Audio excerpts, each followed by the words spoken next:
Assalamualaikum warahmatullahi wabarakatuh. Apa kabar anak-anakku yang solih dan solihah? Bagaimana kabar hari ini? Semoga kalian semua dalam keadaan sehat dan selalu dalam lindungan Allah Subhanahu wa Ta'ala. Sebelum kita mulai pembelajarannya, marilah kita berdoa terlebih dahulu. Bismillahirrahmanirrahim. Rabbi zidni ilma warzuqni fahma. Amin.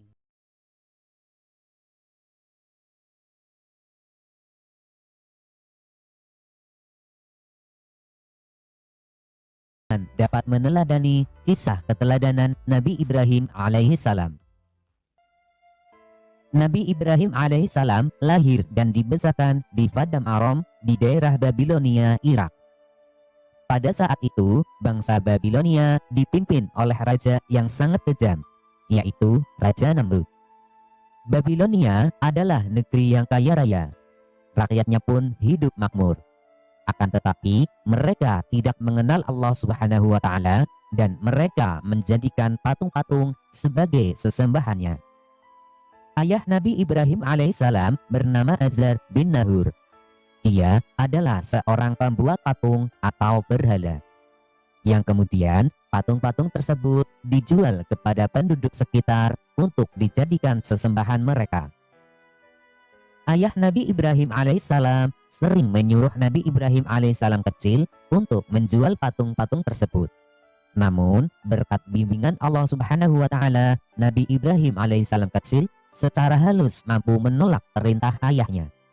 Selain itu, Allah Subhanahu wa Ta'ala juga memberikan pikiran yang cerdas dan kritis, serta keberanian yang besar.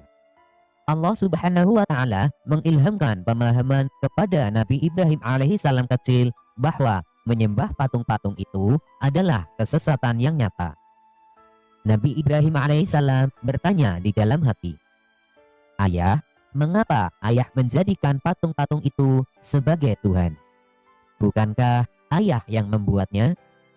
Bukankah patung-patung itu tidak bisa mendengar doa-doa kita?" Nabi Ibrahim alaihissalam berpikir keras, siapakah sebenarnya Tuhan yang pantas dipuja, dimintai pertolongan dan perlindungan? Allah Subhanahu wa Ta'ala membimbing Nabi Ibrahim alaihissalam untuk memahami Tuhan yang sebenarnya, yaitu pertama-tama ketika malam telah gelap, Allah Subhanahu wa Ta'ala memperlihatkan langit yang penuh bintang bercahaya di malam yang gelap. Ibrahim berkata, "Sungguh indah, inilah Tuhanku." Ketika pagi, langit menjadi terang, bintang-bintang itu pun menghilang. Lalu Ibrahim berkata, "Oh, bintangnya hilang. Aku tidak suka Tuhan yang menghilang. Itu bukan Tuhan." Pada malam yang lain, Nabi Ibrahim alaihissalam melihat bulan sangat menawan. Lalu ia berkata, "Wah, sungguh indah. Ini dia Tuhanku." Ketika pagi tiba, bulan itu pun tenggelam. Ternyata yang ini juga tenggelam. Ini juga bukan Tuhan. Oh, manakah Tuhan yang sebenarnya? Kalau Dia tidak memberi petunjuk kepadaku, pasti aku juga sesat seperti kaumku. Pada kesempatan yang lain, Nabi Ibrahim alaihissalam melihat matahari terbit. Sinarnya terang memukau. Lalu Nabi Ibrahim alaihissalam berkata, "Ini dia Tuhanku, Dia yang paling besar." Akan tetapi ketika di senja hari, matahari pun tenggelam. Taulah dia bahwa matahari pun bukan Tuhan. Tatkala matahari itu terbenam, dia berkata, "Wahai kaumku, aku tidak mau menyembah Tuhan-Tuhanmu itu. Aku ingin mengabdikan diriku kepada pencipta semua ini." Keesokan harinya, Nabi Ibrahim alaihissalam berusaha membuka pikiran kaumnya atas kesesatan mereka selama ini. Beliau mengatakan bahwa apa yang mereka lakukan, yaitu menyembah patung-patung berhala, adalah salah besar. Karena Tuhan kita yang sebenarnya adalah pencipta langit dan bumi. Akan tetapi, kaumnya justru menentang Nabi Ibrahim alaihissalam. Kemudian Nabi Ibrahim alaihissalam bersumpah dalam hatinya bahwa akan menghancurkan patung-patung berhala itu untuk membuktikan kesalahan mereka. Pada suatu hari ada perayaan keagamaan kaum Ibrahim. Setelah mereka memberi sesaji kepada berhala, mereka pergi semuanya keluar kota. Namun Ibrahim tidak mau ikut rombongan itu. Ketika semua sudah berangkat agak lama, diam-diam Nabi Ibrahim alaihissalam menuju ke tempat pemujaan berhala yang berisi banyak patung. Beliau melihat makanan sesaji untuk berhala-berhala itu masih utuh di hadapan patung-patung itu. Nabi Ibrahim bertanya, "Mengapa kamu tidak makan? Mengapa kamu tidak menjawab?" Lalu Nabi Ibrahim memukul patung dengan tangannya. Tentu saja patung-patung itu tetap diam. Kemudian Nabi Ibrahim alaihissalam kecil mengambil sebuah kapak, lalu menghancurkan patung-patung itu. Beliau hanya menyisakan sebuah patung yang paling besar dan mengalungkan kapaknya pada lehernya. Ketika kaumnya pulang dari kota, mereka melihat patung berhala mereka hancur. Sontak mereka berteriak, kaget, gempar seluruh kampung. Bergegaslah semua orang, terutama para pemuka kaum, menuju ke tempat pemujaan berhala. Para pemuka kaum berkata, "Siapa yang melakukan ini pada Tuhan-Tuhan kita?" Kemudian yang lain menjawab, "Kami dengar ada anak muda yang membenci Tuhan-Tuhan kita. Ibrahim namanya." Kemudian pemuka agama tersebut menyuruh agar membawa Ibrahim ke hadapannya. Tak lama kemudian Nabi Ibrahim alaihissalam kecil digiring ke hadapan para pemuka kaumnya dengan disaksikan banyak orang. Pemuka kaum Ibrahim bertanya, "Apakah kamu yang menghancurkan Tuhan-Tuhan kita?" Nabi Ibrahim alaihissalam kecil menjawab, "Yang menghancurkan patung-patung itu adalah patung yang besar ini. Bukankah dia membawa kapak? Tanya saja dia kalau bisa menjawab." Orang-orang yang mendengar jawaban Nabi Ibrahim alaihissalam pun tersadar. Merekalah yang keliru dengan menyembah patung-patung itu. Tapi karena kekafiran yang sudah mendarah daging, membuat mereka memutar balikan kebenaran. Tentu saja di sini ada campur tangan setan. Pemuka agama itu berkata, "Kamu kan tahu, dia tidak bisa bicara, apalagi bergerak menghancurkan patung yang lain. Berarti kamulah yang melakukannya." Nabi Ibrahim berkata, "Jadi, mengapa kalian menyembah patung yang tidak dapat bisa berbuat apa-apa? Melindungi dirinya sendiri saja tidak bisa, apalagi melindungi kalian." Lalu pemuka-pemuka kaum Ibrahim berunding untuk menghukumnya. Beberapa orang mengusulkan untuk membakar Ibrahim hidup-hidup.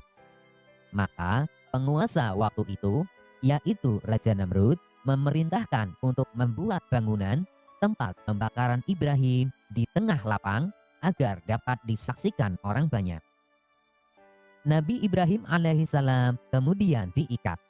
Lalu beliau dilemparkan ke dalam api. Api menyala berkobar sangat panas. Kemudian Allah Subhanahu wa Ta'ala berfirman, "Hai api, dinginlah dan menjadi keselamatan bagi Ibrahim." Maka ketika kobaran api yang sangat dahsyat telah padam, keluarlah Ibrahim dengan segar bugar. Beliau tidak terbakar sedikit pun. Bahkan pakaiannya juga utuh. Hanya tali pengikatnya yang musnah terbakar. Ketika sudah diangkat oleh Allah Subhanahu wa Ta'ala menjadi rasul, Nabi Ibrahim alaihissalam dengan giat dan bersabar mendakwahkan ajaran Allah Subhanahu wa Ta'ala. Pada waktu itu, bangsa Babilonia menyembah dewa-dewa. Raja mereka, yaitu Raja Namrud, dipercaya sebagai keturunan dewa. Raja Namrud adalah seorang yang cerdas dan kuat kepemimpinannya. Semua itu membuat dia takabur dan berlaku kejam. Dia menganggap dirinya sebagai Tuhan yang harus disembah. Mendengar dakwah Nabi Ibrahim alaihissalam, Raja Namrud mengundang beliau ke istana. Tentu tujuannya untuk menghentikan dan menghukum Nabi Ibrahim alaihissalam. Setelah Nabi Ibrahim alaihissalam memenuhi undangan Raja Namrud, mereka berdua berdebat tentang Tuhan yang patut disembah. Raja Namrud berkata, "Siapakah yang kamu anggap Tuhanmu itu Ibrahim? Apa kekuasaannya?" Nabi Ibrahim alaihissalam menjawab, "Tuhanku adalah yang menghidupkan dan mematikan." Raja Namrud berkata, "Aku juga menghidupkan dan mematikan. Aku menjatuhkan hukuman kepada orang-orang dan aku berkuasa untuk mengampuni dan membiarkan mereka hidup." Nabi Ibrahim alaihissalam berkata, "Allah subhanahu wa ta'ala menerbitkan matahari dari timur. Kalau kamu juga Tuhan, terbitkanlah matahari dari barat." Mendengar perkataan Nabi Ibrahim alaihissalam, Raja Namrud tercengang dan terdiam mendengar perkataan Nabi Ibrahim. Dia kebingungan bagaimana cara menjawab tantangan Nabi Ibrahim alaihissalam. Nah, demikianlah Nabi Ibrahim berdakwah dengan membuka akal pikiran manusia tentang Tuhan seluruh alam. Ada suatu peristiwa ajaib yang menunjukkan maha kuasanya Allah subhanahu wa ta'ala, yaitu ketika beliau sedang bermunajah kepada Allah subhanahu wa ta'ala. "Ya Robbi, perlihatkanlah kepada hamba bagaimana engkau menghidupkan yang mati." Allah subhanahu wa ta'ala berfirman, "Belum percayakah engkau kepada kekuasaanku?" Nabi Ibrahim berkata, "Hamba percaya, tapi hamba ingin hati hamba yakin." Kemudian Allah subhanahu wa ta'ala berfirman, "Ambillah 4 ekor burung, lalu potong-potonglah mereka. Lalu dilemparkan di atas tiap satu bukit satu bagian. Kemudian panggillah mereka. Pasti mereka akan datang kepadamu dengan segera." Nabi Ibrahim alaihissalam pun melakukan yang diperintahkan Allah subhanahu wa ta'ala. Setelah kejadian itu, maka keimanannya pun bertambah mantap. Nabi Ibrahim alaihissalam tidak putus asa mengajak ayahnya untuk meninggalkan menyembah berhala. Namun, ayahnya tetap saja menolak dengan ajakan Nabi Ibrahim alaihissalam, bahkan dia mengusirnya. Kemudian, Nabi Ibrahim alaihissalam pergi meninggalkan ayahnya. Namun, beliau terus memohonkan ampunan untuk ayahnya. Namun, sampai jelas Azar tidak beriman dan terus memusuhi Allah subhanahu wa ta'ala, Allah subhanahu wa ta'ala melarang memohonkan ampunan bagi orang-orang kafir. Setelah terbukti tidak ada yang beriman di antara kaumnya selain Lut, keponakan beliau dan sanak sepupu beliau yang menjadi istri Nabi Ibrahim alaihissalam, atas perintah Allah subhanahu wa ta'ala, beliau berhijrah menuju ke Palestina, yaitu negeri Syam, bersama istri dan keluarga Lut. Nabi Ibrahim alaihissalam memiliki 2 putra yang bernama Ismail dan Ishak. Di antara Ismail dan Ishak, mereka berbeda ibu. Akan tetapi ayahnya sama, yaitu Nabi Ibrahim alaihissalam. Ibunda dari Nabi Ismail alaihissalam bernama Siti Hajar, dan ibunda dari Nabi Ishak alaihissalam bernama Siti Sarah. Menurut riwayat, keturunan Nabi Ishak alaihissalam menurunkan Nabi Musa alaihissalam, yang nantinya kita mengenal dengan sebagai Bani Israel, yaitu orang Eropa. Kemudian dari keturunan Nabi Ismail alaihissalam menurunkan Nabi Muhammad sallallahu alaihi wasallam, yang kita kenal sebagai bangsa Arab. Oleh karena itu, Nabi Ibrahim alaihissalam dikenal sebagai bapaknya para nabi, karena semua nabi setelah Nabi Ibrahim alaihissalam merupakan satu garis keturunan.